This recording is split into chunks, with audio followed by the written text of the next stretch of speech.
Alhamdulillahilladzi arsala rasulahu bil huda wa dinil haqq liyuzhirahu ala dini kullihi wa kafa billahi syahidah. Asyhadu an la ilaha illallah wahdahu la syarikalah wa asyhadu anna Muhammadan abduhu wa rasuluhu alladzi la nabiyya ba'dah amma ba'du. Ikhwatu iman yang dirahmati Allah, Bapak dan Ibu yang dirahmati Allah, alhamdulillah bisa bertemu kembali dalam acara Tholabul Ilmi, kajian virtual. Mudah-mudahan apa yang kita laksanakan ini menjadi bentuk rasa syukur kita kepada Allah karena sudah diberikan akal pikiran, dan akal pikiran ini akan ditanya nanti di akhirat, ya, dipakai apa saja. Allah Subhanahu wa taala berfirman di dalam surah Al-A'raf ayat 179 bahwa nanti di akhirat banyak sekali manusia dan jin yang dilemparkan ke neraka jahanam, nauzubillah, karena di dunia tidak mau berfikir. Allah berfirman, a'udzubillahi minasyaitonirrajim, walaqad darabna li jahannama katsiran minal jinni wal insi.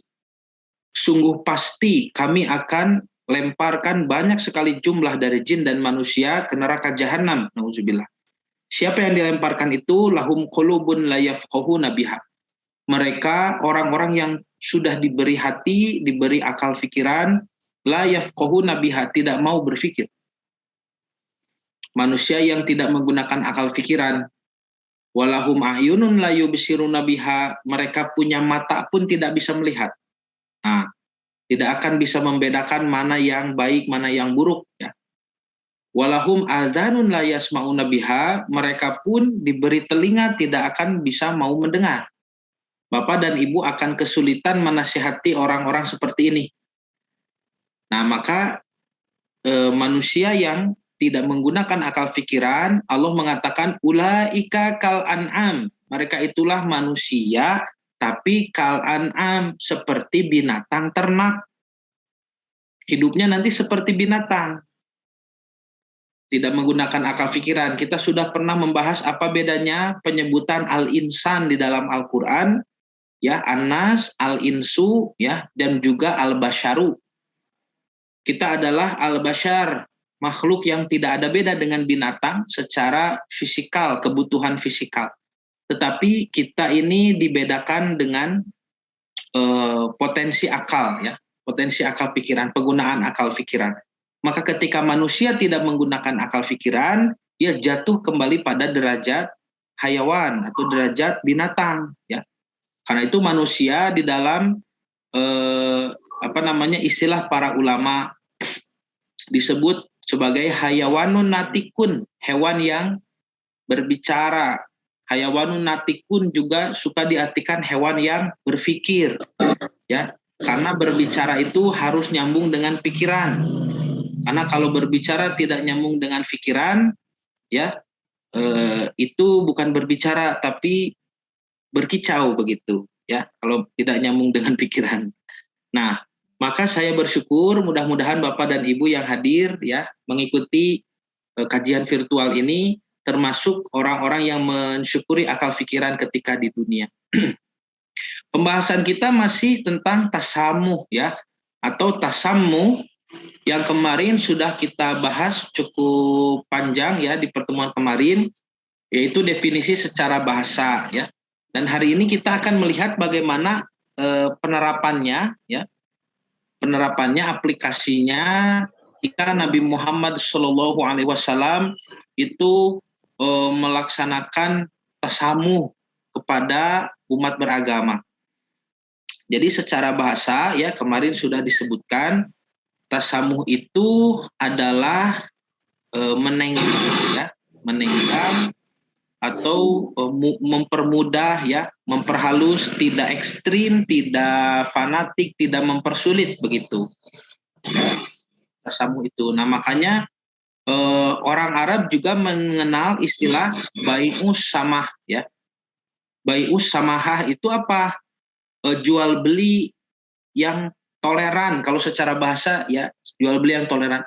Maksudnya adalah si penjual menerima tawaran daripada pembeli, ya. Jadi pembeli menawar, lalu penjual memberikan barang itu dijual, sesuai dengan harga yang ditawarkan oleh pembeli.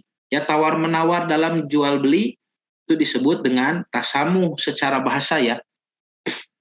Nah, maka tasamu di dalam Al-Qur'an itu kemarin disebutkan ada 4 tema ya. Nah, semuanya sudah di-review lah. Nah, itu pengakuan adanya keberagaman ya atau pluralitas ya. Kalau pluralitas Al-Qur'an memang mengakui adanya keberagaman ya agama itu. Tapi nanti kalau berbicaranya pluralisme, nah ini harus dibedakan. Kalau sudah isme-isme begitu itu pasti ideologi. Kalau sudah isme-isme itu pasti ada doktrin ya, ada doktrin.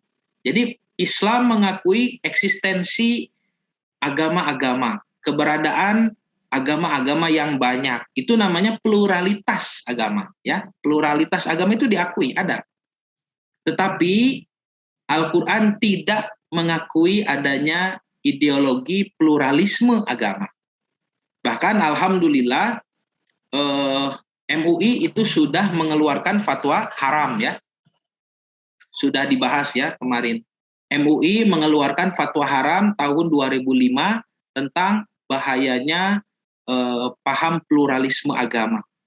Nah, kalau pluralisme agama adalah paham yang mendoktrin kepada kita bahwa kebenaran bukan hanya ada pada ajaran Islam, tapi kebenaran itu bisa jadi ada pada ajaran agama yang lain. Ya, bahkan pada tingkat yang paling ekstrim, semua agama itu dibenarkan, ya, dengan alasan toleransi begitu. Nah, jadi kalau mengakui kebenaran seluruh agama itu tidak ada di dalam Quran, karena sudah jelas ya. Kemarin kan Allah berfirman di Ali Imran ya, surah Ali Imran, wa may yabtaghi ghairul islami dinan fala yuqbala minhu. Barang siapa yang mengharapkan agama selain Islam, maka fala yuqbala minhu. Tidak akan Allah terima keimanannya itu. Nah, kita juga sudah membahas ternyata klaim kebenaran atau pengakuan tentang agamanya itu paling benar ya. Itu disebut dengan istilah eksklusivisme kan? Maka eksklusivisme ini sebetulnya tidak hanya dimiliki oleh umat Islam. Tetapi saudara-saudara kita orang Nasrani, orang Kristiani juga memiliki klaim inklusivisme.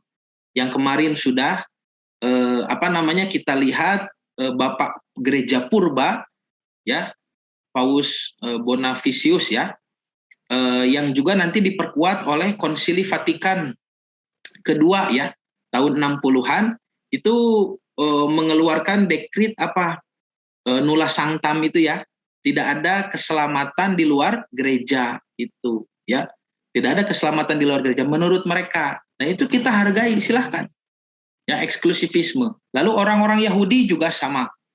Di dalam Sefer Bereshit, kitab Kejadian, di kitab Torah Yahudi ya, Sefer Bereshit, di Sefer Shemot ya, Sefer Shemot, kitab Keluaran, Tuhan pernah berfirman, jangan ada padamu Tuhan lain di hadapanku, begitu.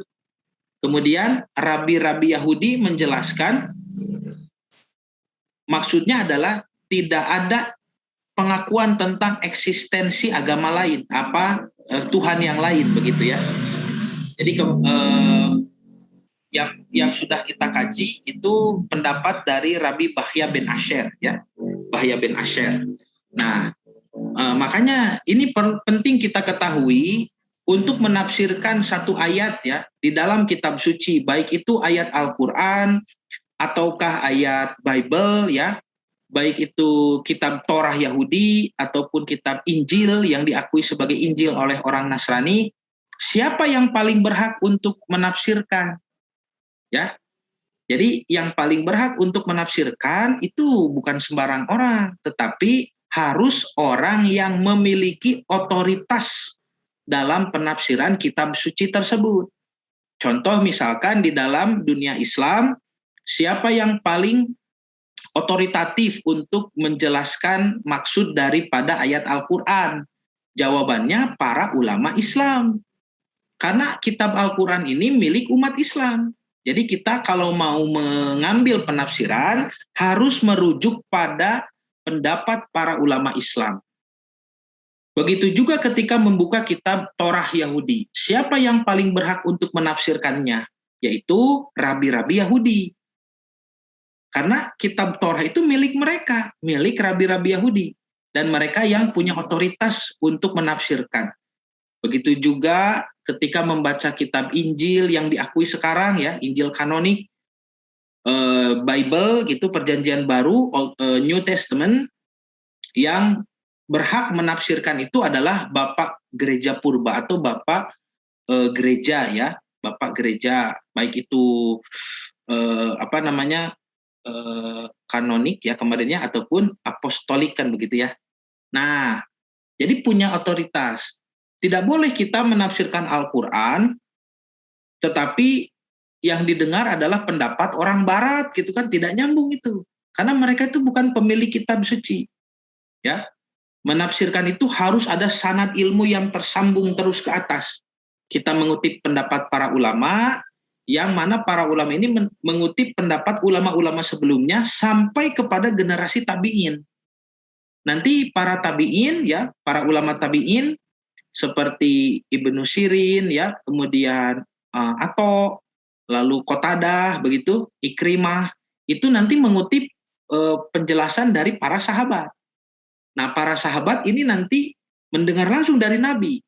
Dan Nabi diajarkan langsung oleh Allah melalui perantara malaikat Jibril alaihissalam. Jadi penafsiran yang menggunakan isnad ya, sanad ilmu ya, kemudian menggunakan berdasarkan riwayat yang sahih itu memiliki kredibilitas, validitasnya juga kuat.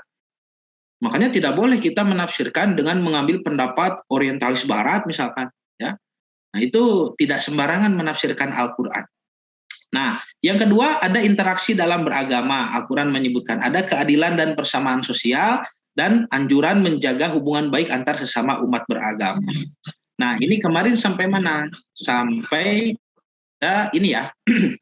Toleransi dalam prinsip muamalah. Jadi Bapak dan Ibu yang dirahmati Allah, saya jelaskan bahwa sikap tasamuh ya, toleransi itu nanti bentuknya berbeda antara tasamuh dalam akidah dan ibadah dengan tasamuh dalam bermuamalah.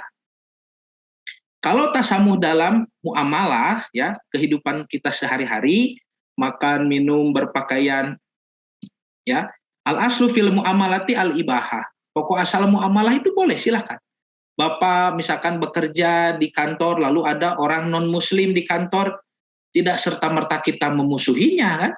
Karena anjuran Quran itu berlaku adil ya, hidup berdampingan dengan damai, kan ada ayat-ayatnya, kemarin sudah dibahas. Maka bertoleransi tasamuh dalam hal muamalah, itu justru Nabi SAW mencontohkan.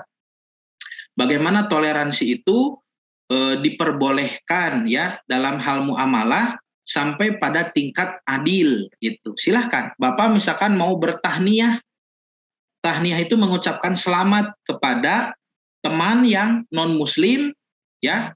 Misalkan di kantor itu naik pangkat, kita ucapkan selamat ya, pangkatnya naik, itu boleh, silahkan. Itu muamalah, ya, muamalah.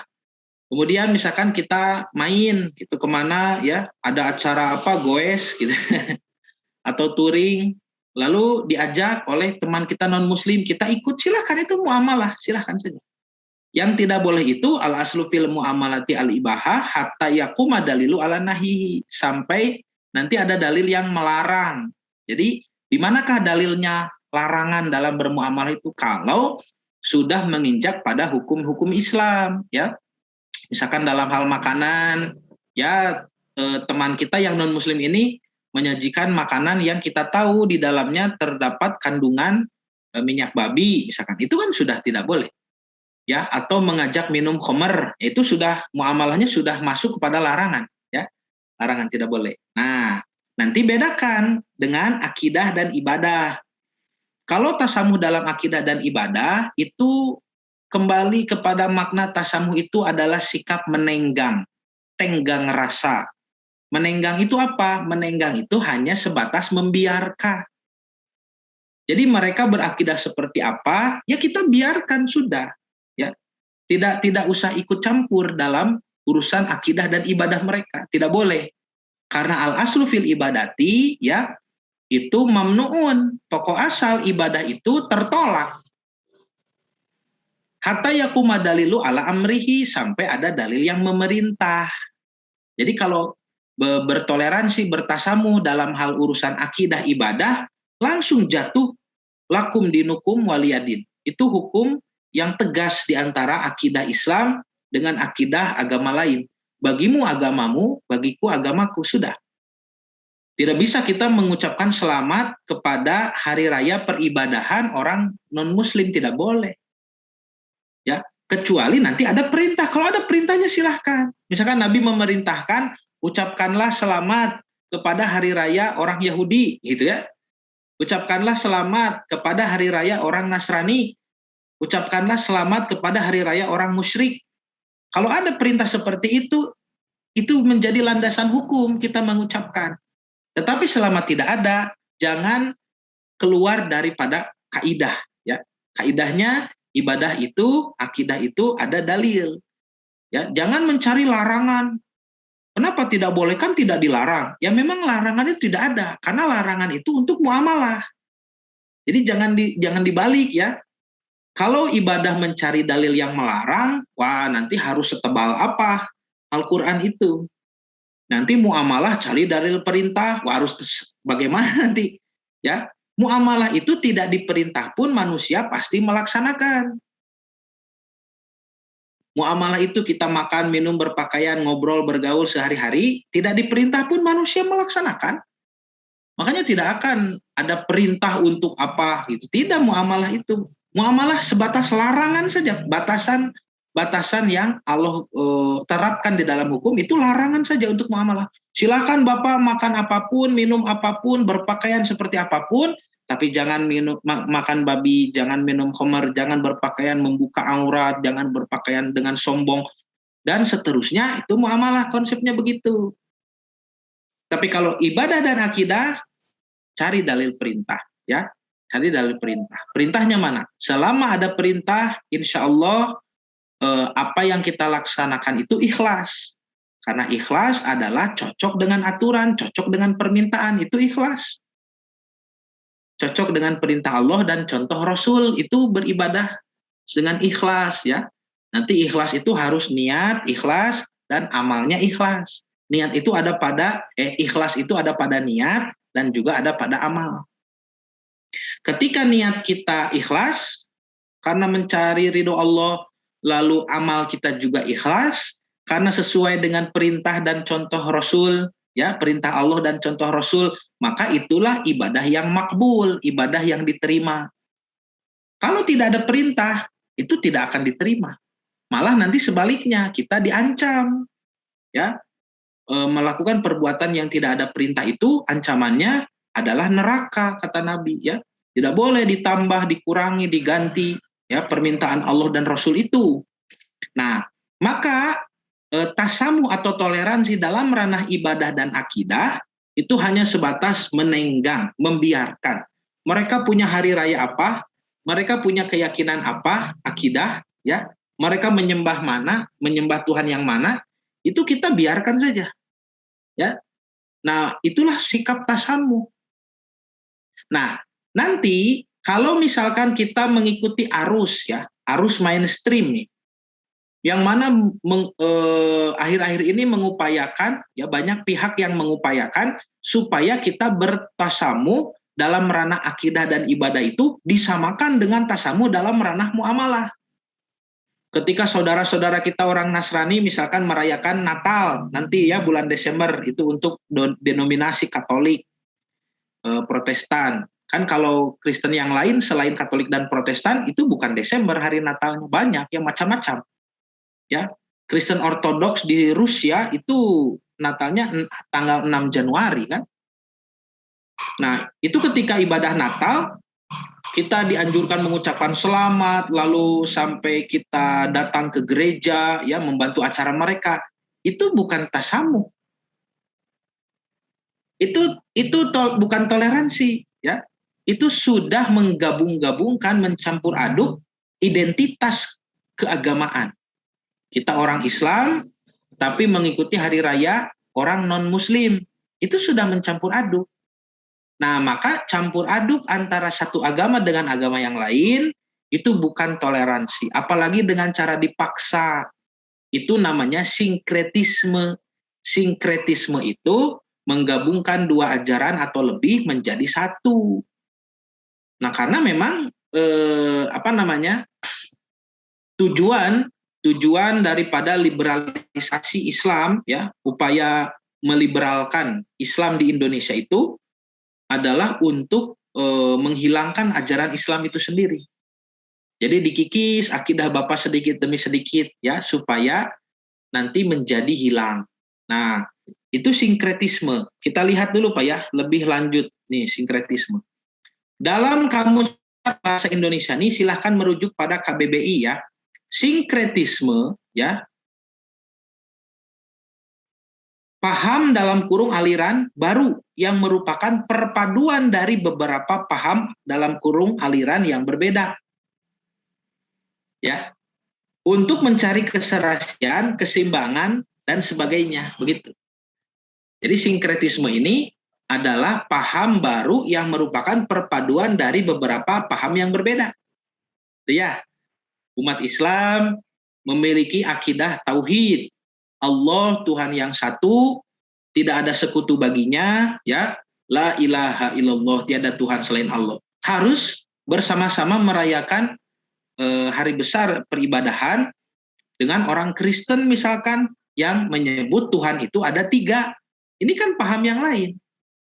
Bahwa Tuhan itu Tuhan Bapa, Tuhan Anak, dan Roh Kudus. Ya, Trinitas itu. Atau apalagi dengan ajaran Hindu, ajaran Buddha yang mana menganut animisme, ya. Bahwa Tuhan itu banyak. Ya, dewa-dewa itu banyak sekali. Nah, ini kan paham yang berbeda. Nah, digabungkan, sengaja digabung dengan alasan toleransi, sehingga melahirkan paham yang baru. Paham yang mana mengakui seluruh kebenaran agama. Mengakui kebenaran seluruh agama. Dengan alasan mencari keserasian, keseimbangan, dan sebagainya. Padahal keserasian, keseimbangan itu bisa diraih tanpa harus melakukan sinkretisme, begitu. Nah, bagaimana caranya? Kita meneladani usaha Nabi Muhammad SAW. Bagaimana Nabi dulu nanti bertasamuh, ya, bertoleransi kepada agama lain. Nah, itu nanti dibahas sebentar lagi.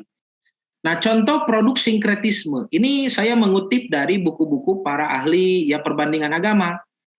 Ya, bahwasanya akidah Roman Katolik atau denominasi Katolik dalam dunia Kristiani itu sudah disepakati oleh para sarjana Bible pun, ya, bahwa Katolik adalah gabungan daripada ajaran pagan, ajaran penyembahan dewa Romawi, ya. Di Romawi di zaman Kaisar Konstantin dulu, Kaisar Konstantinus itu menggabungkan dengan ajaran Kristen versi Paulus. Nah, kita sudah pernah membahas ya, mana buktinya Paulus ini merubah ajaran Nabi Isa atau Yesus Kristus. Sudah dibahas kemarin kitab-kitab Paulus itu memang isinya banyak bertentangan dengan Injil, banyak bertentangan dengan perjanjian lama ya. Maupun Injil itu perjanjian baru dan juga dengan perjanjian lama. Nah, nanti contoh misalkan ya akidah yang diterapkan dalam sinkretisme Katolik ya. Misalkan konsep Trinitas nih. Konsep Trinitas itu menurut para ahli adalah gabungan daripada Tritunggal pagan ya. Orang-orang pagan Romawi meyakini Tuhan itu ada Tuhan Bapa, Tuhan Anak, begitu. Ya, lalu digabung dengan iman Kristiani yang dibawa oleh para pengikut Paulus ke Eropa. Jadilah ajaran Trinitas bahwa Tuhan Bapa itu Allah, Tuhan Anak itu Yesus Kristus, ditambah Roh Kudus, ya, malaikat Jibril, maka menjadi Tuhan yang 3. 3 dalam 1, 1 dalam 3. Kemudian hari raya Natalnya juga sama. Ritual perayaan Son of God, ya, pemujaan dewa matahari, ya, tiap hari Ahad begitu. Nanti dipakai untuk hari raya iman Kristiani yang disebut dengan Son of God, anak Tuhan begitu ya. Yang tadinya Son, anak dewa matahari, menjadi Son, putra ya, putra Tuhan, itu Yesus Kristus. Makanya hari rayanya jadi hari Ahad ya, hari Minggu. Begitu. Nanti 25 Desember juga dipakai untuk merayakan hari raya penyembahan dewa matahari, sekaligus juga merayakan Yesus Kristus ya sebagai juru selamat, hari Natal. Merry Christmas. Ini contoh produk sinkretisme. Nanti banyak contoh yang lain ya. Nanti gabungan antara akidah Islam dengan Katolik ya, dengan Yahudi. Nanti ada muncul Syiah nanti. Kemudian juga ada muncul Bahai ya.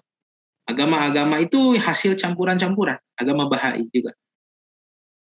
Nah, sekarang kita lihat bagaimana Nabi SAW bertasamuh kepada Yahudi dan Nasrani pada masa beliau ya, Sallallahu Alaihi Wasallam.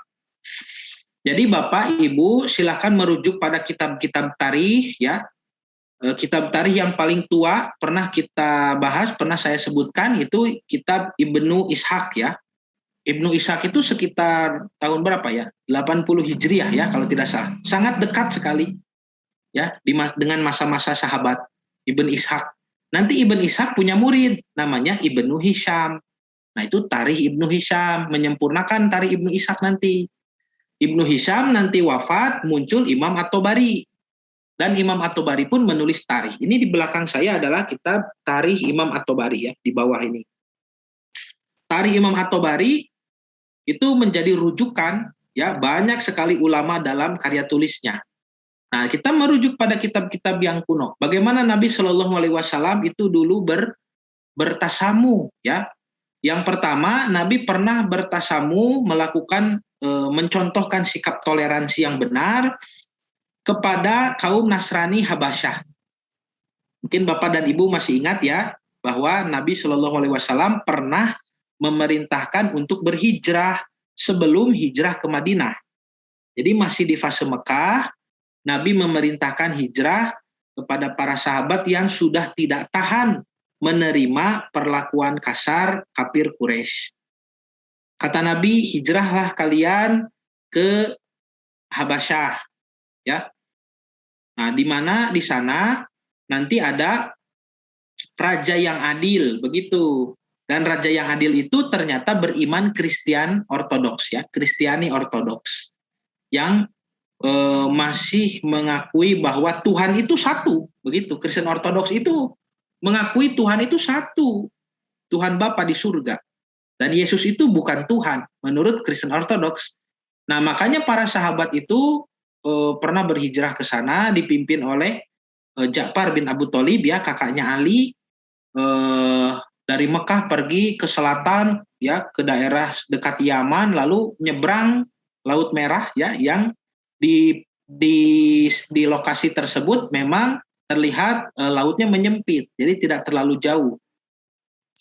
Lalu nyebrang sampai ke benua Afrika, masuk ke pedalaman Ethiopia. Di sana ada kerajaan Habasyah atau yang dikenal dengan istilah Raja Najasyi ya. Nah, dalam bahasa Habasyah itu disebut Negusha. Karena bahasa Habasyah itu masih termasuk ke dalam rumpun bahasa Semit, begitu. Bahasa Amharik disebutnya ya. Jadi rumpun bahasa Semit ya, yang saya ketahui, 1 bahasa Arab, 2 bahasa Ibrani, bahasa orang Yahudi, 3 bahasa Aramaik, bahasa Suryani ya, bahasanya orang-orang Suriah, yaitu bahasa orang Nazaret ya. Nabi Isa alaihissalam itu bisa berbahasa Aramaik Suryani ya. Juga Nabi Isa bisa berbahasa Ibrani, bahasa Yahudi, karena memang aslinya dari Yerusalem dan lahir di Bethlehem dekat Yerusalem. Jadi Nabi Isa itu bilingual, bisa bahasa Ibrani, bisa bahasa Aramaik sebetulnya. Nah, jadi Arab, Ibrani, Aramaik ya, Aram, atau yang satu lagi Amharik ya. Amharik itu bahasanya Najasyi, bahasa di Habasyah. Jadi Lugotul Arabiyah, bahasa Arab, Lugotul Ibriyah, bahasa Ibrani, Lugotul Aromiyah, bahasa Aramaik atau Lugotul Suryaniyah, dan juga yang terakhir Lugotul Amariyah atau bahasa Amharik. Yang mana keempat bahasa ini satu rumpun, ya, disebut rumpun bahasa Semitic languages, yang sama-sama berasal dari bahasa yang lebih kuno, yaitu bahasa Akadia. Lughatul Akadiyah itu bahasanya Nabi Ibrahim alaihissalam, ya. Bahasa Akadia. Dalam bahasa Akadia disebut lisanum akaditum, ya, bahasa Akadia. Yang mana bahasa Akadia itu dulu menjadi lingua franca, ya, bahasa yang internasional begitu. Seperti bahasa Inggris kalau sekarang, ya, seperti bahasa Inggris. Nah, Bapak dan Ibu yang dirahmati Allah, jadi Nabi pernah menitipkan para sahabat ketika di fase Mekah itu kepada Najasyi di Habasyah. Ini kan bermuamalah, menitipkan, silakan, ya. Tuh lihat toleransi dalam muamalah, longgar, silakan dititipkan. Selama nanti tidak menyentuh larangan-larangan yang sudah Allah tetapkan dalam bermuamalah. Nah, itu para sahabat tinggal di Habasyah berapa lama itu? Sampai Nabi sudah ke Madinah, sampai selesai perang Badar, ya, perang Badar. Tahun kedua di Madinah, baru mereka pulang. Mereka merapat ke Madinah ke sana. Makanya ketika perang Badar itu lalu datang para pasukan dari Habasyah, ini para sahabat dari Habasyah, dan Nabi bertemu lagi dengan Ja'far bin Abu Thalib, ya, sepupunya sendiri, kakaknya Ali ini. Nabi mengatakan, saya tidak tahu perasaan bahagia hari ini. Apakah saya bahagia karena menang perang Badar, ataukah saya bahagia karena datangnya Ja'far, kata Nabi begitu. Jadi double-double, ya, kebahagiaan Nabi waktu itu. Allah memberikan pertolongan di peperangan, lalu juga Allah mempertemukan kembali dengan kaum muslimin, para sahabat yang berhijrah ke Habasyah. Nah, Nabi pernah menyebutkan di dalam hadisnya, saya cari riwayat hadis, kenapa harus Habasyah? Nah ini, ya, ini petanya. Jadi para sahabat itu dari Mekah, ini menyeberang Laut Merah, ya, Laut Merah, itu nanti sampai ke benua Afrika di sini. Habasyah itu ada di sini, ya. Tuh ini kerajaan Aksum di Habasyah. Ini ada Habasyah di sini, ya. Nah, maka Nabi pernah bersabda, di Habasyah ini ada raja yang adil. Itulah Raja Najasyi. Nah, Bapak dan Ibu yang dirahmati Allah, untuk menambah wawasan, ya, menambah wawasan kita, saya ingin menjelaskan bahwa kerajaan Habasyah di sini, ya, kerajaan Kristen Ortodoks, ini adalah semacam pimpinan cabang dari kerajaan Kristen Ortodoks yang ada di pusat. Pusatnya mana? Pusatnya jauh sekali ke utara, ya, melewati negeri Syam dan ada di Bizantium ini. Bizantium ini nanti ibu kotanya Konstantinopel, yang sekarang malah disebut sebagai Istanbul. Padahal Nabi di dalam hadisnya menyebut Konstantinopel. Ini Bizantium adalah kerajaan Kristen Ortodoks yang mereka menolak akidah Katolik dari Romawi Barat, ya. Romawi Barat ke sana, ada Romawi Barat di zaman Konstantin, orang-orang Bizantium ini dipaksa untuk menerima akidah Katolik, ya, Trinitas, tapi mereka menolak dan mereka diusir dari Romawi Barat, dari Roma, dari Italia ke Konstantinopel, kota yang dibuat oleh Konstantin, ya, dengan diberi nama dengan namanya sendiri. Maka ini menjadi peradaban Kristen Ortodoks di Bizantin ini, ya, disebut kerajaan Bizantium, Kristen Ortodoks, dan ketika Romawi Barat itu hancur tahun 400-an, Bizantium masih panjang riwayatnya, peradabannya sampai 1000 tahun kemudian. Baru hancur 1400-an begitu. Nah, ketika Nabi SAW belum lahir, ya, ini ada satu kejadian.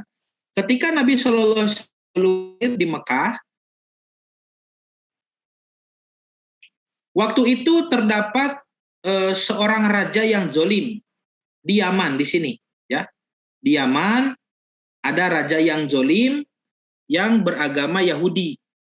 Al-Quran di dalam tafsir surah Al-Buruj, ya, Saya baca dalam tafsir surah Al-Buruj. Jadi surah Al-Buruj menyebutkan adanya tragedi Ashabul Ukhdud. Ashabul Ukhdud, ya. Jadi raja Yahudi yang zalim itu, para ulama ahli tafsir menyebutnya Dzunuwas, ya. Raja Dzunuwas atau Raja Dzunawas, begitu ya. Membacanya bisa Nuwas, ada juga yang membaca Nawas. Dzunuwas ini menghukum setiap orang Yaman yang tidak mau memeluk agama Yahudi. Karena waktu itu di Yaman sedang gencar dakwah Nasrani. Nah, maka orang-orang di Yaman banyak yang masuk ke agama Nasrani. Nanti Dzunuwas rajanya marah, lalu setiap orang yang memeluk ajaran Nasrani dilempar ke parit, yang di parit itu sudah dibakar, ya. Kayu bakar yang begitu menggunung, begitu besar, kobaran apinya itu luar biasa, dan mereka loncat ke sana, berapa ratus ribu orang itu dibunuh bersama-sama oleh pemimpinnya. Nah, di antara orang Yaman yang menganut Nasrani itu ada yang kabur, ya, dan sejarah mencatat nama orang yang kabur itu namanya Dawus. Nah, si Dawus ini kabur sampai dia datang ke Bizantium ini, ke pimpinan pusat Nasrani Ortodoks. Dan Dawus melaporkan kejadian yang terjadi di Yaman, kezaliman pemimpinnya. Lalu waktu itu Kisra atau Kaisar Bizantium prihatin terhadap orang-orang Nasrani Yaman. Maka Kisra mengatakan, kalau saya mengutus pasukan dari Bizantium ke Yaman, terlalu jauh ini, membutuhkan ya akomodasi, ya, persiapan, kemudian juga bahan bakar, ya, bahan bakar itu maksudnya ya sandang pangan, ya, yang tidak sedikit. Makanya Kisra memutuskan untuk memberikan perintah kepada pimpinan cabang ke sini, ke Habasyah, ya. Maka Raja Najasyi waktu itu yang menerima suratnya. Jadi Najasyi sudah ada saat itu, ya. Nah, di saat Raja Najasyi menerima perintah dari Kisra pimpinan pusat nih Nasrani Ortodoks, untuk menyerang negara Yaman yang memiliki pemimpin zolim beragama Yahudi. Maka Najasyi mengutus dua tentara, dua panglima perang, ya. Ini yang satu namanya Iryad, yang satu lagi Bapak dan Ibu pasti kenal, namanya Abrahah, ya, Raja Abrahah yang menyerang Ka'bah itu. Nah, Iryad dan Abrahah ini dua panglima perang yang hebat. Tapi pangkatnya itu lebih tinggi Iryad. Abrahah itu semacam wakilnya begitulah.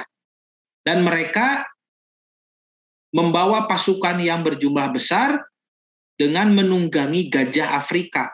Ini, ya, nyebrang ke sini, masuk ke Yaman, lalu menyerang kerajaan Dzunuwas sampai Dzunuwasnya terbunuh, ya. Nah, singkat cerita, Yaman ini menjadi kerajaan Nasrani yang dipimpin oleh Iryad, wakilnya adalah Abrahah. Lalu Iryad memimpin Yaman baru tempo yang sebentar, ya. Terlihat Iryad itu kepemimpinannya zalim. Iryad juga semena-mena kepada orang Yaman. Makanya Abrahah itu tidak suka kepada Iryad. Lihat ini, dua panglima perang Najasyi sekarang berselisih, ya. Akhirnya Iryad dan Abrahah itu bertengkar, lalu terpaksa melakukan duel, bertarung begitu. Maka Iryad berduel dengan Abrahah, yang akhirnya dimenangkan oleh Abrahah. Meskipun hidung Abrahah itu terkena sabetan pedang. Makanya kalau orang Mekah ditanya dulu, ya, tentang siapa yang menyerang Ka'bah itu, mereka menyebutnya dengan sebutan Al-Asrom, orang yang tidak punya hidung. Karena memang Abrahah itu tersabet pedang hidungnya, ya. Nah, nanti Abrahah setelah mengalahkan Iryad, beliau menjadi pemimpin Yaman. Dia menjadi pemimpin Yaman. Beliaunya ke Abrahah.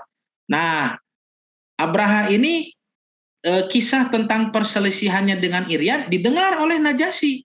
Dan Najasyi marah besar saat itu. Najasyi marah besar, Lalu Raja Najasyi bersumpah, ya, ini Najasyi kalau sudah sumpah pasti dilaksanakan. Untuk datang ke negeri Yaman, dia bersumpah mengirim surat kepada Abraha, aku bersumpah akan menginjak tanah Yaman dan aku akan menggunduli kepalamu, katanya. Maka Abraha waktu itu ketakutan karena tahu siapa Najasyi itu, ya, tidak pernah main-main dengan ucapannya. Akhirnya Abraha meminta ampun, meminta maaf, dan sebagai bentuk pelaksanaan sumpah Najasyi, Abraha mengirimkan dalam peti, ya, 2 kotak yang tertutup. Satu kotak itu tanah Yaman, satu kotak rambutnya sendiri, begitu. Jadi Abraham membalas surat Najasyi dengan mengatakan, wahai rajaku, engkau bersumpah menginjak tanah Yaman, ini tanah Yaman, injak saja di Habasyah, begitu. Saya kirimkan tanah Yaman. Lalu engkau bersumpah akan menggunduli rambutku, ini rambutku sudah aku gunduli, begitu. Ini saking ketakutannya Abraha kepada kemarahan Najasyi. Nah, lalu Abraha itu punya keinginan untuk menyenangkan Najasyi. Ya, bagaimana supaya atasannya ini senang? Maka Abraha mendirikan gereja di Yaman, namanya Gereja Qulais, ya. Gereja Qulais dibangun megah, ya.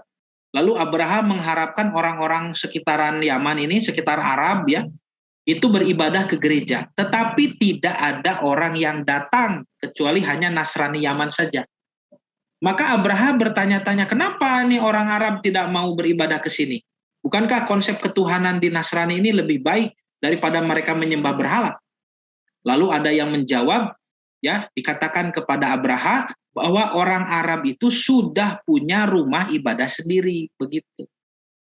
Yaitu Ka'bah, ya, yang dibangun oleh Ibrahim alaihissalam jauh, ya, sekitar 2000 tahun sebelum Masehi. Maka Abraha itu tertarik untuk melihat Ka'bah, ya.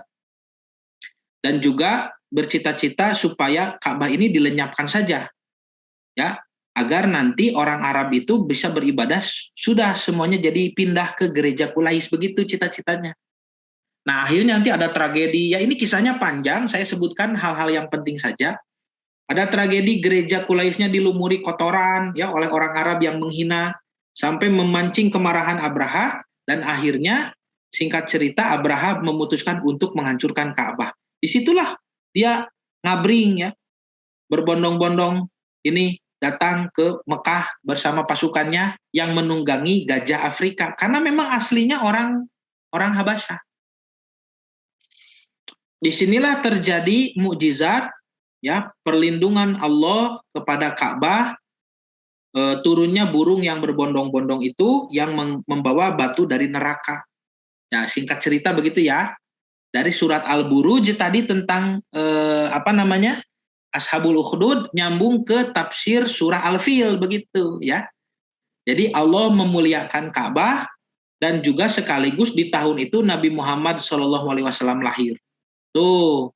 Jadi Nabi Muhammad SAW lahir, lalu Nabi menjadi Rasul, diangkat menjadi Nabi di umur ke-40, ya, beberapa tahun berselang, Nabi menghubungi Najasyi untuk menitipkan para sahabat. Ini kan, ya, toleransi yang diperlihatkan oleh Nabi kepada Habasyah, kepada Raja Habasyah, Raja Najasyi. Nah, alhamdulillah kan pada akhirnya Najasyi juga nanti masuk Islam, ya, masuk Islam. Nah, juga ada data yang penting yang ingin saya sampaikan, bahwa Nabi itu kan berhutang budi kepada Najasyi, ya. Dan Nabi itu orang yang paling tahu diri, orang yang paling tahu membalas budi, ya. Nabi Muhammad SAW itu berakhlak sangat mulia. Nah, sedangkan Habasyah ini, jangan lupa, ini pimpinan cabang dari pimpinan pusat Kristen Ortodoks, ya, Bizantium. Nah, Kristen Ortodoks Bizantium ini punya simbol nanti Hagia Sophia. Nah, ini Pak pembahasan Hagia Sophia, ya. Wah, bagaimana gereja Kristen Ortodoks malah dirubah jadi masjid, itu nanti harus ada pembahasan khusus itu, ya. Tidak bisa begitu itu. Itu nanti di surat Al-Hajj ayat 40 dijelaskan, tidak boleh mengganggu rumah ibadah yang di dalamnya masih disebut nama Allah sebagai Tuhan yang satu. Dan gereja Ortodoks ini, Hagia Sophia, itu pemiliknya kaum Kristiani Ortodoks itu menyembah Tuhan yang satu. Jadi harusnya tidak boleh ya sebetulnya. Nah, ini ada unsur politik begitu. Nanti kalau Nabi masih hidup di zaman kita sekarang, wah Nabi pasti malu sekali nih kepada orang-orang Nasrani Ortodoks. Dulu orang-orang Nasrani Ortodoks itu berjasa sekali melindungi para sahabat di Habasyah. Dan Nabi itu berhutang budi ya. Nabi itu berhutang budi. Nah, itu yang pertama. Kemudian yang kedua, ketika Nabi hijrah ke Madinah. Nabi hijrah ke Madinah, Nabi membuat piagam Madinah ini. Piagam Madinah kepada Yahudi Madinah, Bani Koinuko, Bani Nadir, Bani Quraizo, ya, atau Banu Koinuko, Banu Nadir, Banu Quraizo, dan Yahudi-Yahudi lain yang bercampur dengan kaum Khazraj ya di Madinah yang nanti jadi sahabat Ansor, itu seperti Yahudi Banu Najjar begitu ya. Yahudi Banu Najjar itu yang bercampur, berasimilasi. Kalau Banu Koinuko, Nadir, dan Quraizo ini Yahudi yang membangun benteng, hidup sendiri terpisah, tertutup dari akses umum ya. Tapi kalau Yahudi yang lain ya selain dari tiga ini ya mereka berasimilasi. Nah, makanya banyak pernikahan yang terjadi nanti dari kalangan musyrikin Mekah, Quraisy dengan wanita-wanita Madinah yang asalnya dari Yahudi Najjar, termasuk kakek buyut Nabi, Hashim ya. Karena Muhammad bin Abdullah bin Abdul Muthalib bin Hashim. Nah, Hashim ini menikahi perempuan namanya Salma binti Amr. Imam At-Tabari dalam kitabnya mengatakan Salma binti Amr itu perempuan dari Banu Najjar. Dan kita bisa baca di dalam piagam Madinah yang Nabi buat, Banu Najjar itu masuk kepada Yahudi-Yahudi lain di Madinah. Artinya nenek buyut Nabi Muhammad SAW itu perempuan dari Yahudi Madinah. Ya, Salma binti Amr itu.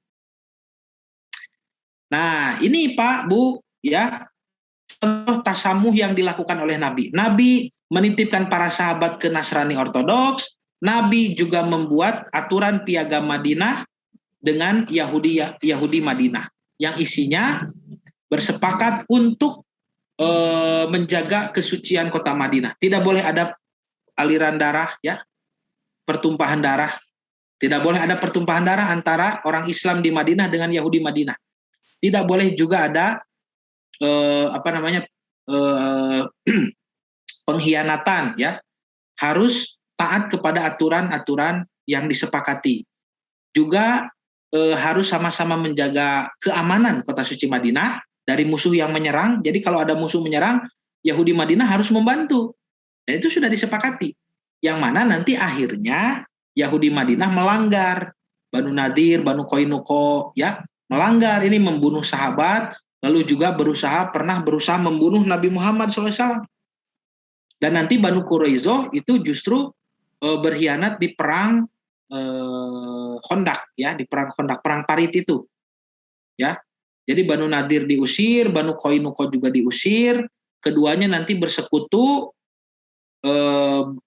bersekutu dengan dengan kafir Quraisy di Mekah, dengan Bani Ghatafan, ya, yang jadi 10.000 pasukan nanti menyerang Madinah. Itulah perang Parit, perang Khandaq, ya. Dan di dalamnya ada Yahudi Banu Nadir, Banu Koinuko itu ikut menyerang. Sedangkan Banu Quraizo itu masih ada di dalam kota Madinah dan masih menjaga hukum piagam Madinah. Tetapi ketika perang Khandaq dia terbujuk oleh Banu Nadir, Banu Koinuko, yang mana Banu Quraizo itu punya benteng di Madinah, ya. Lalu benteng itu dibuka oleh Banu Quraizo supaya musuh bisa masuk ke kota Madinah. Padahal Nabi sudah membangun parit, ya, di utara Madinah dan di selatan Madinah. Nabi membangun parit, tidak bisa dilewati oleh kuda, oleh manusia, karena paritnya, ya, seperti sungai yang luas besar begitu, ya. Jadi kalau kuda jatuh ke sana tidak bisa balik lagi ke atas, itu paritnya. Nanti kalau sudah ada yang jatuh tinggal dipanah oleh kaum muslimin, ya, di dalam parit. Jadi di utara dan di selatan parit itu, di timur dan di barat itu ada pegunungan batu yang curam waktu itu, sehingga kuda-kuda musuh tidak mungkin lewat ke sana. Nah, Nah, Nabi sudah melindungi kota Madinah atas usul sahabat Salman Al-Farisi, dan satu-satunya akses alternatif masuk ke kota Madinah adalah melalui benteng Banu Quraizoh begitu. Banu Quraizohnya dibujuk oleh musuh. Itu temannya sendiri, Banu Nadir dan Banu Qainuqa tadi.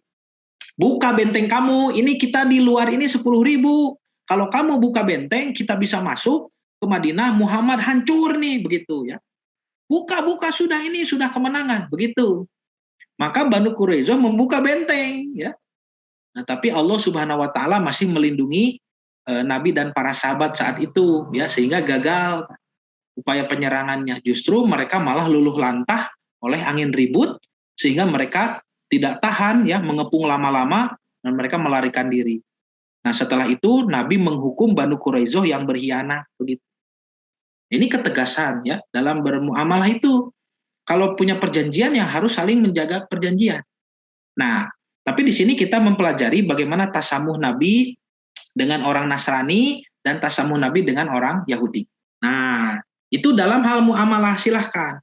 Nah, sekarang dalam hal ibadah, pernah tidak ada riwayat Nabi Muhammad Shallallahu Alaihi Wasallam ketika orang Nasrani Habasyah merayakan perayaannya, ketika Yahudi Madinah, ya, merayakan perayaannya, lalu Nabi datang lalu mengucapkan selamat? Tidak pernah.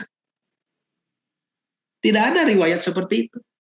Justru ketika Nabi melihat Yahudi Madinah itu merayakan Asyura 10 Muharram dalam rangka memperingati selamatnya Nabi Musa dari kejaran Fir'aun di Laut Merah, Nabi justru mengatakan, nahnu ahaqqu bi Musa.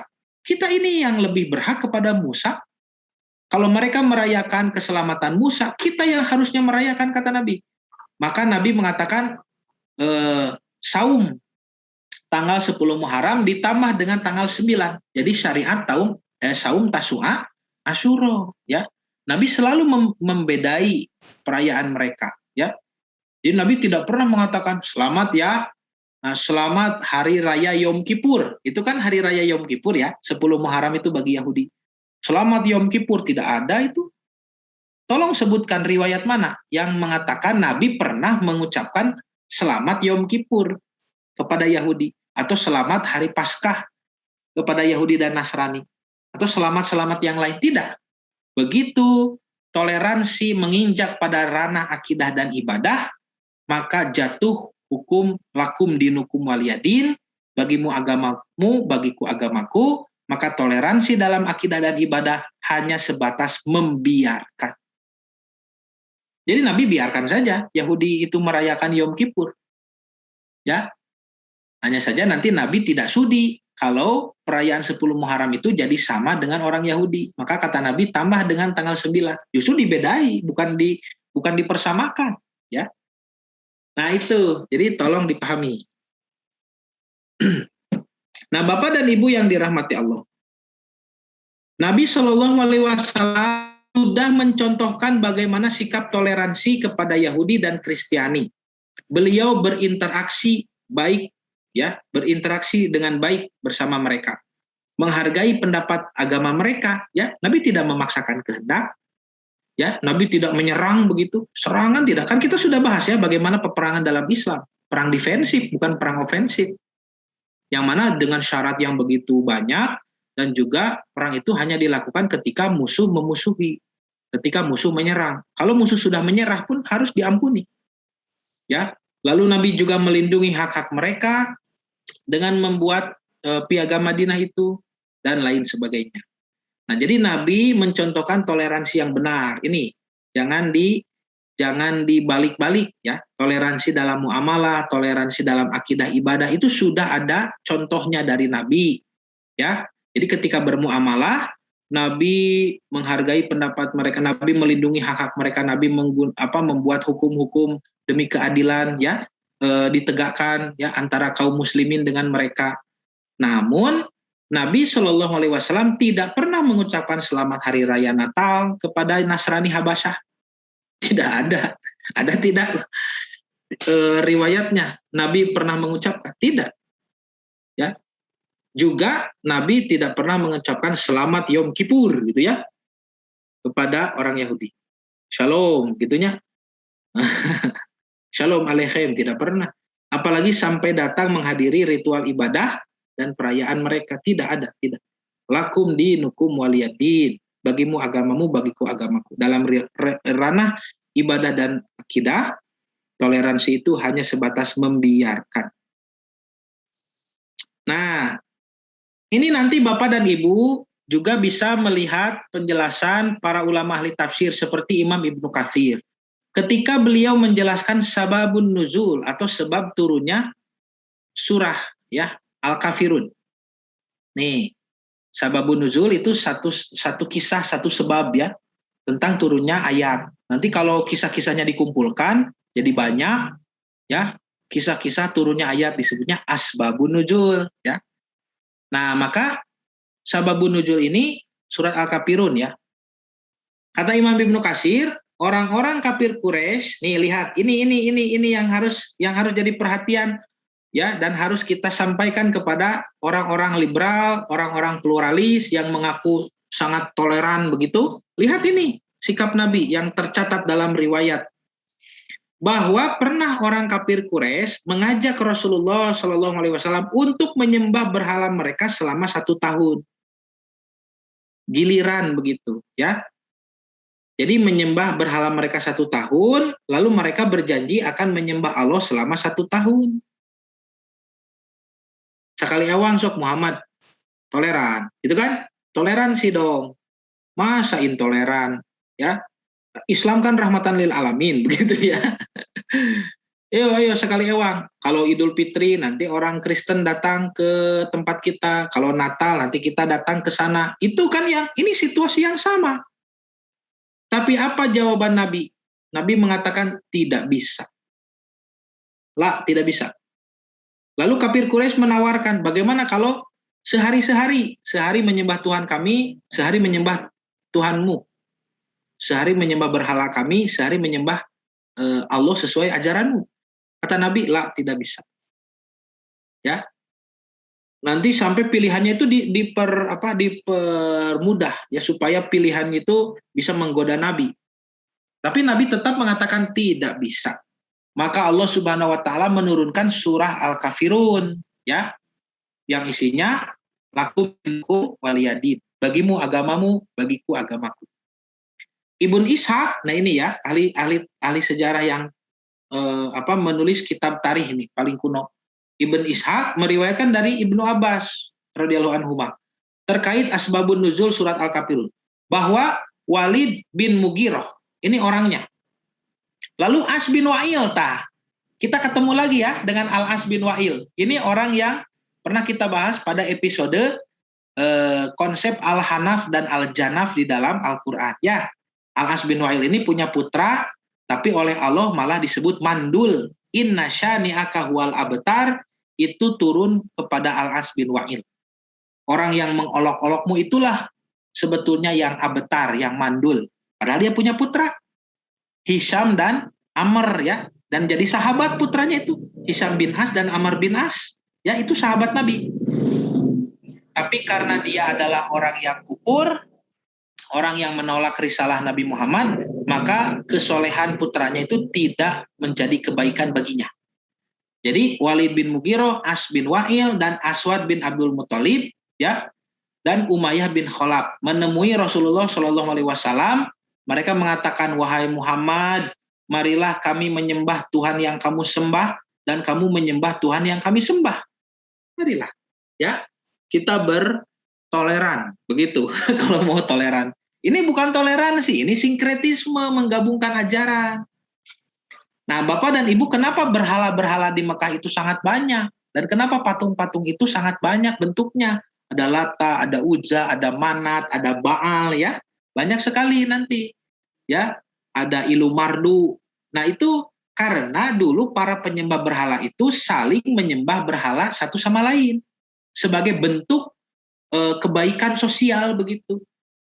Jadi orang Mekah menyembah berhala orang Persia misalkan. Makanya nanti kalau orang Mekah datang ke Persia itu serasa bersaudara begitu. Nanti kalau orang Persia datang ke Mekah datang ke Hijaz, orang Persia pun menyembah Tuhan Hijaz. Nah itu sudah biasa dulu di zaman jahiliyah. Makanya kebiasaan ini ditawarkan kepada Nabi. Bagaimana kita bersama-sama menyembah Tuhan yang ya sekali ewang atau sok. Kita bersama-sama ikut serta dalam perkara ini. Jika ternyata agamamu lebih baik dari agama kami telah ikut serta dan mengambil keuntungan kami dalam agamamu. Kalau nanti ketika kita mati, lalu ajaran Muhammad ternyata yang benar, kami pun sudah pernah menyembah Allah. Begitu. Tapi kalau ajaran kami yang benar dan Muhammad, kamu nanti ketika wafat tidak akan celaka karena kamu pun pernah menyembah berhala kami. Begitu. Jika ternyata agama kami lebih baik dari agamamu, kamu telah ikut serta dan mengambil keuntunganmu dalam agama kami. Ayolah, ini kan lebih hati-hati, begitu kan? Seperti bijak ya, padahal ini adalah kesalahan. Nah, maka turunlah surah Al-Kafirun itu. Jadi riwayatnya dari Ibnu Katsir dan juga dari Ibn Ishaq ya, sama-sama menjelaskan sababun nuzul. Nah, jadi itu bukan toleransi, karena itu Nabi Muhammad SAW menolak dan Allah menurunkan surat Al-Kafirun, ya, dan itu adalah sinkretisme. Nah, sekarang di zaman kita situasi itu sering terulang. Umat Islam selalu dipaksa untuk menerima sinkretisasi, ya. Umat Islam dipaksa untuk mengucapkan selamat Natal dan Tahun Baru. Ini kedua-duanya adalah ritual ibadah orang-orang pagan. Tahun baru itu kan penyembahan Dewa Janus ya, makanya 1 Januari.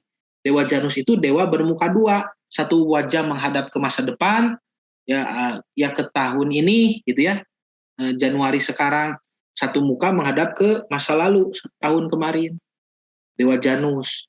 Lalu ada Imlek ya, kita dipaksa untuk mengucapkan gongsi pacai. Kemudian adzan dan lagu rohani Kristen nanti diarabkan ya, ada arabisasi nanti lagu-lagu rohani Kristen. Termasuk juga mohon maaf tahun baru Islam 1 Muharram ya. Tahun baru Islam 1 Muharram itu sudah pernah dijelaskan ya di episode sejarah kalender Hijriah.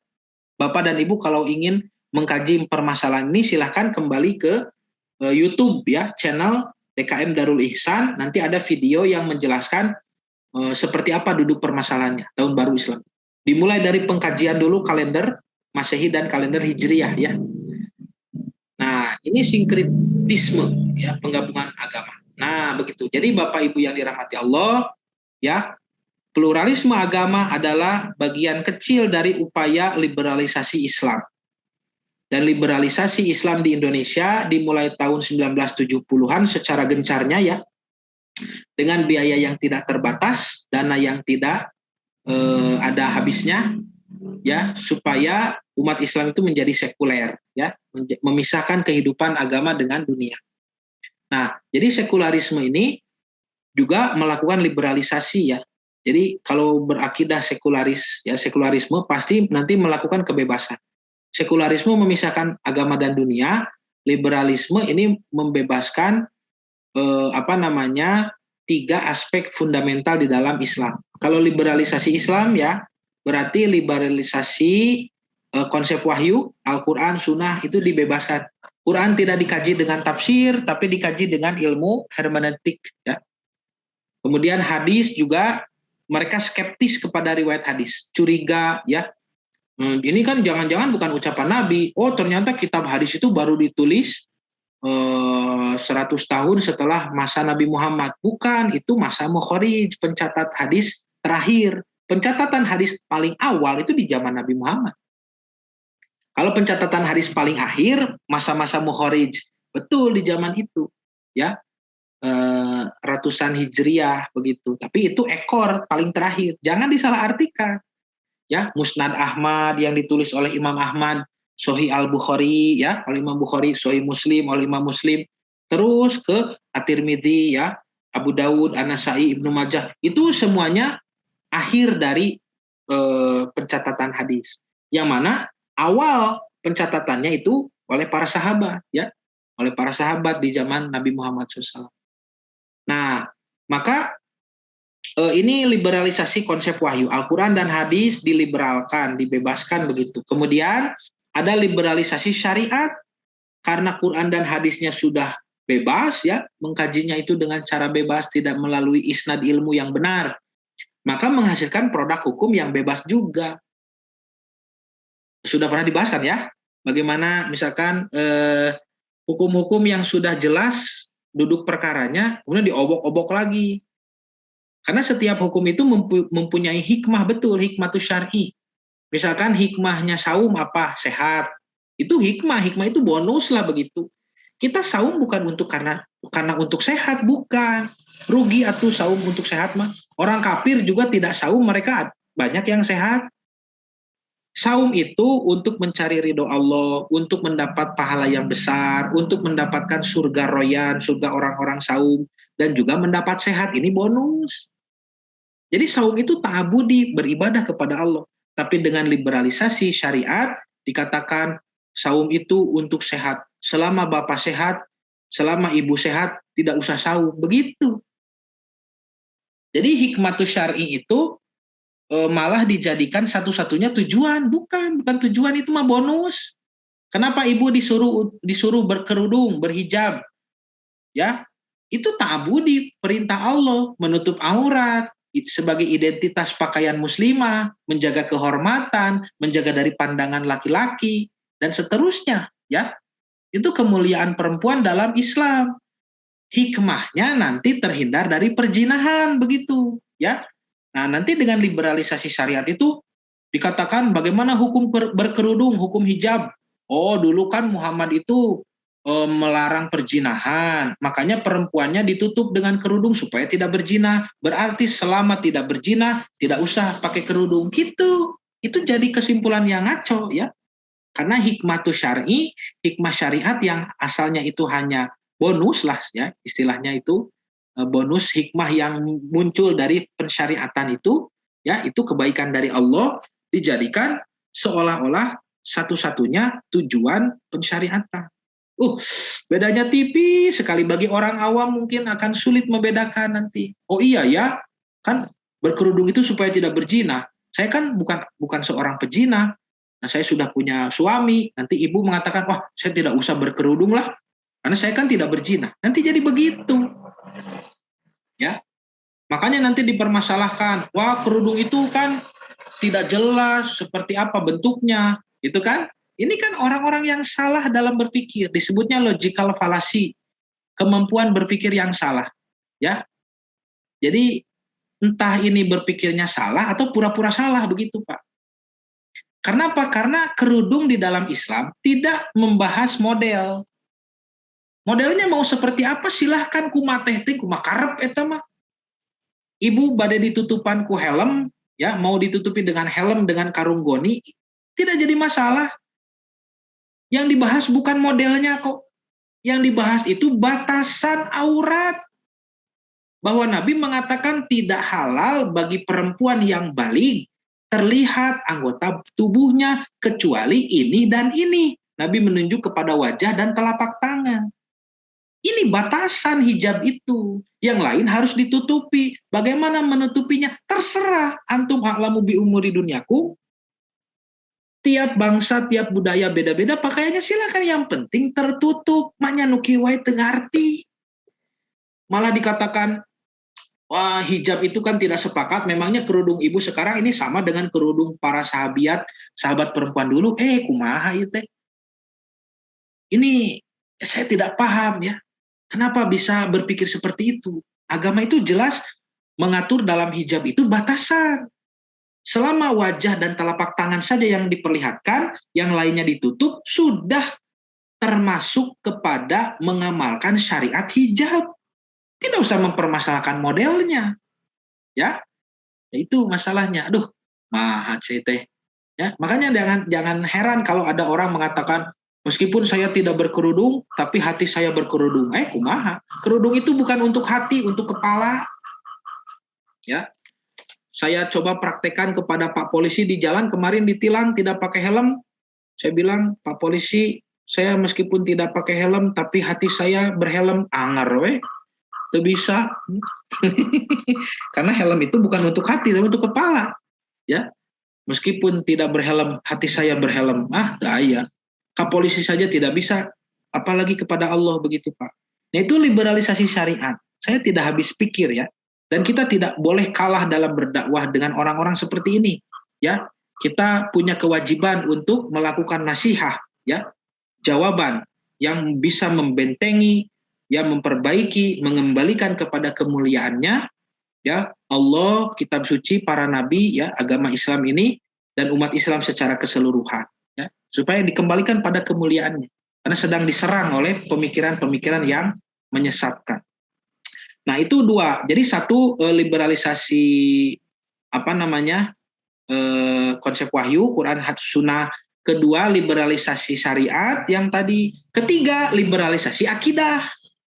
Minimal bapak dan ibu ya dipaksa untuk meninggalkan keyakinan bahwa Islam yang paling benar. Itu liberalisasi akidah. Nah, liberalisasi akidah itulah pluralisme agama, begitu ya. Itu. Jadi liberalisasi akidah itu pluralisme agama ya. Nah, ini ada chat. Pak Ardian, Pak Ardian tertawa nih ya, ada hati berhelm. Ya betul Pak, kan tidak bisa ya. Jadi kalau ditilang Pak polisi tidak pakai helm, saya katakan hati saya berhelm kok Pak. Kan cigah gitu, ini sama kan, ucapan yang dilontarkan itu sama. Meskipun saya tidak berkerudung, hati saya berkerudung, ini logika apa yang dipakai begitu? Ya kalau kita tidak pakai pakaian keluar rumah, ya bertelanjang begitu, lalu mengatakan tidak, pakaian itu simbol saja. Yang penting hati kita berpakaian. Kemana? Yang penting hati kita berpakaian ya. Aduh, Pak. Nah, ini sering disebut oleh para sarjana muslim sekarang dengan sipilis, penyakit sipilis, sekularisme, pluralisme, liberalisme. Jadi, liberalisasi akidah itulah pluralisme agama ya. Ini salah satu bagian kecil dari upaya sekularisasi. Nah, setelah nanti, ini ada yang lebih sesat lagi nanti kalau sudah sekularisme ya, nanti kita ada ateisme, Tuhan itu sudah tidak ada. Kalau ini hanya memisahkan ajaran agama dengan kehidupan dunia, kalau ateisme sudah mengatakan Tuhan itu tidak ada. Ya. Nanti iblis tidak puas ya, karena ini propaganda iblis ya, 5 tangga kesesatan. Iblis tidak puas sampai manusia menyembah setan, satanis, menyembah dia. Dan Bapak Ibu yang dirahmati Allah, sekularisme ya itu memandang sesuatu hanya dengan sebelah ilmu, ya ilmu dunia saja, tidak ada ilmu akhirat, tidak ada wahyu. Itu sudah iblis gencar, sudah iblis lakukan penipuan sekularisme ini dari sejak zaman Nabi Adam alaihissalam. Bapak kita, ayahanda kita Adam alaihissalam dan ibunda Hawa alaihissalam itu menjadi korban propaganda iblis yang ini, sekularisme. Membuang sumber wahyu ke tempat sampah. Dan itu yang dilakukan universitas-universitas sekarang. Ya, dalam dunia pendidikan. Dan itu yang dilakukan oleh aturan-aturan bernegara sekarang, berpolitik, berbisnis, ekonomi, semua tidak mengambil hukum syariat, ya. Disekulerkan. Apa wahyu yang turun kepada bapak ibu kita dulu di Taman Eden di surga? Yaitu dalam Quran disebutkan wala taqroba hadhihi syajarata fatakuna minaz zalimin. Adam, Hawa, kalian jangan mendekati pohon ini, jangan memakan buahnya, nanti kamu berbuat zolim. Itu kan wahyu, ya, sumber wahyu yang mengatakan demikian. Nabi Adam mendapat wahyu seperti itu. Lalu iblis membujuk, ya, ibunda Hawa dengan mengatakan tidak, ini buah yang luar biasa enak. Dengan logika, tidak dengan wahyu, tapi dengan sumber kauni, dengan ilmu dunia, ilmu logika. Kalau Anda makan ini nanti jadi pintar, nanti hidupnya abadi, ya, makanya disebut buah khuldi begitu. Ya akhirnya nanti tergoda Nabi Adam dan Hawa itu dengan membuang ilmu sumber wahyu itu tidak diindahkan lagi. Dipetiklah buah itu, dilanggar. Ya. Itu kan propaganda iblis dari dulu. Dan sampai sekarang iblis masih ada, masih hidup. Dan propaganda yang dia lakukan untuk menipu bapak ibu kita sampai hari ini sudah diperbaharui kemasannya sehingga lebih canggih, lebih sulit diidentifikasi, lebih sulit disadari oleh turunan Adam. tipis sekali Pak, bagaimana mereka melakukan liberalisasi dalam Islam itu. Wah, saya tidak habis pikir ada seorang doktor ya di salah satu perguruan tinggi Islam di Indonesia membuat disertasi mengatakan jinah itu halal. Berzinah bisa halal dengan ayat Al-Quran, yaitu menafsirkan milkul yamin, hamba sahaya perempuan. Hamba sahaya perempuan itu kan dulu boleh digauli ya oleh tuannya, boleh digauli ya. Tetapi kan tidak dinikahi. Nah, menurut dokter ini yang liberal ini, hamba sahaya perempuan dalam konteks zaman modern sekarang itu adalah selingkuhan gitu Pak. Jadi boleh tidak Bapak berzinah dengan selingkuhan? Boleh, asal matuh gitu. Terus dengan orang itu, dengan perempuan itu. Atau ibu dengan laki-laki itu. Karena seperti dulu katanya hamba sahaya laki-laki dan hamba sahaya perempuan. Ini, kumahanya nafsirkeun ayat kamana karep. Ngecapruk kan ya. No, laras ngacapruk Pak Ji. Makanya Pak Ustadz ya bukan Pak Ji. Di awal-awal pembahasan ini saya menjelaskan tentang bagaimana menafsirkan Al-Quran, mengingatkan kembali. Meskipun sudah dibahas di video tentang mukjizat penamaan Al-Quran, saya bahas lagi di sini. Bahwa kita tidak boleh menyimpulkan apapun dalam Quran, kecuali sudah mengumpulkan seluruh ayat yang berkenaan tentang hal tersebut. Dan itu yang diajarkan oleh para ulama ahli tafsir. Ya tidak mungkin berzina itu bisa jadi halal dengan memahami hamba sahaya. Karena di ayat yang lain itu nanti banyak menjelaskan bagaimana hamba sahaya itu, bagaimana justru perzinahan itu. Ini hanya potong kompas begitu Pak, potong kompas ya. Segala macam dipotong kompas. Seperti kemarin menyebutkan akidah pluralisme ya, dalam Quran surat Al-Baqarah ayat 62, itu potong kompas. Terus ya sudah, jadi waktunya habis, saya tutup dengan penjelasan rahmatan lil alamin. Rahmatan lil alamin, Islam rahmatan lil alamin bukan artinya bisa hidup seenaknya dalam dunia Islam, begitu. Kan suka dijadikan alasan ya, kenapa tidak mau mengucapkan selamat Natal misalkan. Islam kan rahmatan lil alamin. Tidak boleh mengklaim Islam itu paling benar. Semua agama benar loh, Islam itu rahmatan lil alamin. Kumaha ya teh. Bagaimana ini? Rahmatan lil alamin kok jadi dalil hidup seenaknya begitu? Bukan. Rahmatan lil alamin tidak seperti itu. Rahmatan lil alamin, rahmat ini rahmat Allah yang 100%. Nanti Allah bagi 2, 1% dibagikan ke seluruh dunia dari zaman Nabi Adam sampai hari kiamat. Tidak bertambah rezeki itu 1% saja. Namanya Ar-Rahman. Nanti yang 99% Allah simpan di surga. Namanya Ar-Rahim, begitu ya. Nah, dalam penafsiran para ulama ahli tafsir, Ar-Rahman ini tidak bertambah, tidak berkurang. 1% dari zaman Nabi Adam sampai hari kiamat. Manusia terus bertambah banyak, ya. Kalau tidak ditambah, nanti banyak yang tidak kebagian. Tapi Rahman tidak bertambah. Makanya alternatifnya manusia harus mengecil. Manusianya mengecil, jadi kebagian 1% itu sedikit-sedikit ya, sekedik ewang gitu Pak. Itu Rahman. Yang Rohim nanti Allah simpan di surga dan Allah ajarkan bagaimana cara mencapainya. Cara mencapai 99% kenikmatan di surga itu ya dengan menerapkan hukum-hukum supaya mau ke sana. Kalau mau diterima di sana di surga. Nah, hukum itulah yang disebut dengan rahmat Allah. Itu juga termasuk hukum-hukum yang Allah tetapkan. Hukum-hukum Islam itu kasih sayang Allah. Kan Bapak dan Ibu menerapkan hukum di rumah kepada anak ya. Tidak boleh misalkan pulang terlalu malam. Bangun subuh harus tepat waktu. Ya, sebelum makan, minum atau makan harus cuci tangan. Ya, kemudian kalau mandi begini begitu. Itu kan aturan di rumah, itu kasih sayang kita kepada anak kan.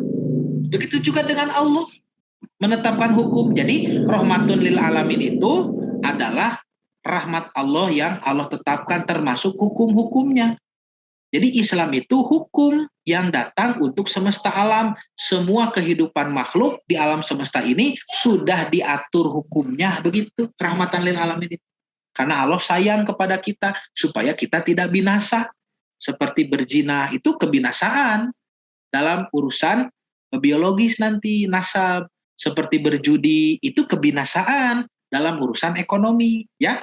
Seperti berbuat seenaknya minum khamar itu kebinasaan dalam anatomi tubuh manusia, ya. Ya sekianlah yang bisa disampaikan, ya.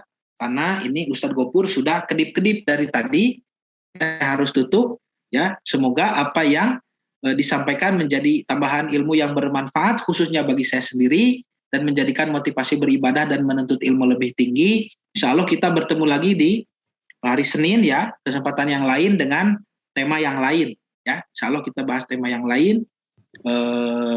Saya cukupkan sekian. Alhamdulillahirabbil alamin, ya, dan mohon maaf atas segala kekurangan. Saya kembalikan kepada Ustadz Gopur. Silakan Pak Ustadz. Mari kita tutup dengan doa kifaratul majelis. Alhamdulillahirabbil alamin. Subhanakallahumma bihamdika asyhadu an la ilaha illa anta astaghfiruka wa atubu ilaik. Hadanallahu wa ajmain. Cendrawasih dari Irian. Terima kasih, cukup sekian. Assalamualaikum warahmatullahi wabarakatuh.